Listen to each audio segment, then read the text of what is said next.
பேரரசர் சு. ராஜராஜ சோழன் டிவி நேயர்களுக்கு என்னுடைய முத்தமிழ் வணக்கம். இன்று நாம் காண்பது உலக பிரசித்தி பெற்ற காதல் கதையைத்தான்.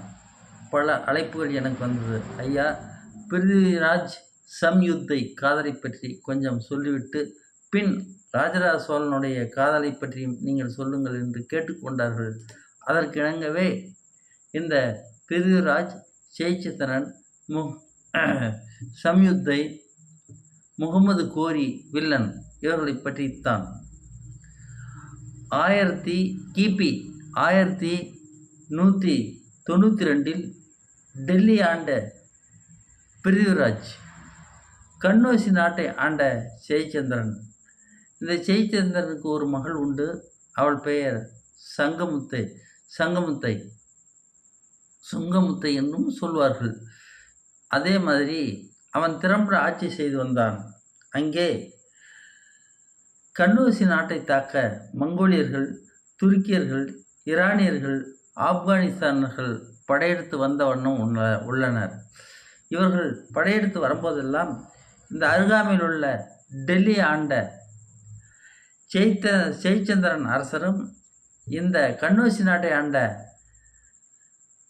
டெல்லி ஆண்ட பிருத்திவிராஜ் அரசரும் கண்ணோசி நாட்டை ஆண்ட ஜெயச்சந்திரனும் இருவரும் ஒன்றாக சேர்ந்து படைகளை ஒருங்கிணைத்து எதிர்கொண்ட அரசர்களை வெற்றி கொண்டார்கள் என்பது வரலாறு. அது ஒரு பக்கம் இருக்கட்டும். அதன் பின்னே என்ன நடந்தது? சுயம்பரம் என்றால் என்ன? அதாவது அன்று சத்திரியன், சூத்திரன், அந்தணன், வைஷ்ணவன் என்று 4 பிரிவுகள் மட்டும்தான் இந்தியா மொத்தம் இருந்தது. இதில் அவர் ஜெயச்சந்திரன் சத்திரிய குடும்பத்தை சேர்ந்தவர். பிருத்திவிராஜ் என்பவர் சூத்திர குடும்பத்தை சேர்ந்தவர். அதாவது சத்திரியர் என்றால் வன்னியர்கள், நாடார்கள் போன்றவர்கள். இந்த சூத்திரர்கள் என்றால் பறையர் சமூகத்தைச் சேர்ந்த ஜெயச்சந்திரன் ஒரு பேரரசராக டெல்லியை ஆண்டு கொண்டிருந்தார். இந்த நேரத்தில் சுயம்பரம் நடந்தது. சுயம்பரம் என்றால் பெண்ணுக்கு மாலையை கொடுத்து அவள் 56 அரசர்கள், கண்ணோசி நாட்டை ஆண்ட அரசர்கள் அரண்மனையிலே பூத்திருந்தார்கள். அப்பொழுது அவள் மாலை எடுத்துக்கொண்டு ஒரு இளவரசர் அருகிலே வருவாள். அவளுடைய தோழி, இவருக்கு இந்த நாடு இத்தனை நாட்டு மக்கள் இருக்கிறார்கள், யானைப்படை, குதிரைப்படை, காலாட்படை, தங்கம் எவ்வளோ இருக்கிறது, வெள்ளி எவ்வளோ இருக்கிறது, வைரம் எவ்வளோ இருக்கிறது என்று அவள் தோழி சொல்லிக்கொண்டே வருவார். சொல்ல சொல்ல இவள் இதற்கும் அவள் யாருக்கும் எந்த இளவரசருக்கும் மாலை சூடவில்லை. கடைசியாக இப்பொழுது வில்லங்கம் உருவாகிறது. எப்படி? ஜாதி சண்டை. அன்றே இந்த வர்ணங்களில் மேல்வர்க்கம் கீழ்வர்க்கம் என்ற தவறான கண்ணோட்டத்தை ஆரம்பித்தார்கள். அதாவது 1192 கிபி. இப்பொழுது அங்கே ஜெயச்சந்திரனை பிருத்திவிராஜை அவமதிக்கும் விதமாக ஒரு சிலையை செய்து வைத்திருந்தார்கள். அப்பொழுது அவள் வந்தவள் அந்த சிலைக்கு மாலையிட்டு விட்டாள். வாழ்போரும் சொற்போரும் அங்கு விபரீதமாக தோன்றியது. 54 இளவரசர்களும் என்னை அவமானப்படுத்துவதற்கு இங்கே ஏன் அழைத்தாய்? உன் மகள் டெல்லி ஆண்ட பேரரசர் திரு பிருத்திவிராஜ் அவர்களை காதலிக்கும் போது எங்களுக்கு ஏன் சுயம்பரம் செய்வதற்கு அழைத்தாய்? எங்களுக்கு வேற வேலை வெட்டி இல்லையா என்று அவர்கள் சண்டைக்கு போனார்கள். இதெல்லாம் உற்று கவனித்த அவன் தான் செய்த பெருந்தவறு என்று அவன் நினைத்து கொண்டிருக்கின்ற வேளையிலே தோர்ந்த கண்ணோட்டமாக இருந்து பார்த்த பிருத்திவிராஜ் அவள் மாலையிட்டது தன் சிலைக்கு தனக்குத்தான் அந்த மாலை என்பதை உணர்ந்து அவள் அருகிலே வந்து அவளை தூக்கி குதிரையிலே பறந்து விட்டான். இப்பொழுது 54 சிற்றரசர்களும் ஜெயச்சந்திரனுக்கு எதிராக உருவாக்கக்கூடிய ஒரு சூழ்நிலை அவரே உருவாக்கி கொண்டார். அதற்கு காரணம் மேல்வர்க்கம் கீழ்வர்க்கம் என்ற ஜாதியினுடைய கொடுமைதான். இப்போது முகமது கோரி என்பவன் படையெடுத்து வந்தான். அவன் ஒவ்வொரு தடவை ஆப்கானிஸ்தானிலிருந்து படையெடுத்து வரும்போதெல்லாம் இரு மன்னர்களும் எதிர்கொண்டு தன்னுடைய குதிரைப்படை யானைப்படைகளை வைத்து எதிர்கொண்டவர்கள். இந்த தடவை தன் மகளை அவன் அழைத்து கொண்டு சென்று விட்டான் என்று அவன் இந்த தடவை இரு மன்னர்களும் போரில் சமாதானம் ஏற்பட்டு ஒன்றாக இணையவில்லை. அதன் விளைவு நேரடியாக டெல்லி தரைமட்டமாக்கப்பட்டது. சுமார் 1,00,000 குதிரைப்படைகளோடு வீர தேரர்களோடு வந்த முகமது கோரி இம்முறை வெற்றி கொண்டான். அதற்கு காரணம் அங்கு அவர்கள் இருவருக்கும் ஒற்றுமை இருந்தது. வந்தவர்களை மதம் இணைத்திருந்தது. இருந்தவர்களை வர்ணம் என்று சொல்லக்கூடிய ஜாதி பிரித்து வைத்திருந்தது. அதன் விளைவாக அவர் தோல்வியை சந்தித்தார். அது மட்டுமல்ல, அவருக்கு தலைவெட்டி அவரை சிறைச்சாதம் செய்தார்கள். சுங்கமுத்திரை அவள் அரண்மனைக்கு ஓடிச் சென்றார். முகமது கோரி அவளை பார்க்க வேண்டும் என்ற ஆசை அவளுக்கு இருந்தாலும் அவர் மண்ணாசை மீது தான் பேராசை கொண்டிருந்தார். பெண்ணாசை அவருக்கு இல்லவே இல்லை.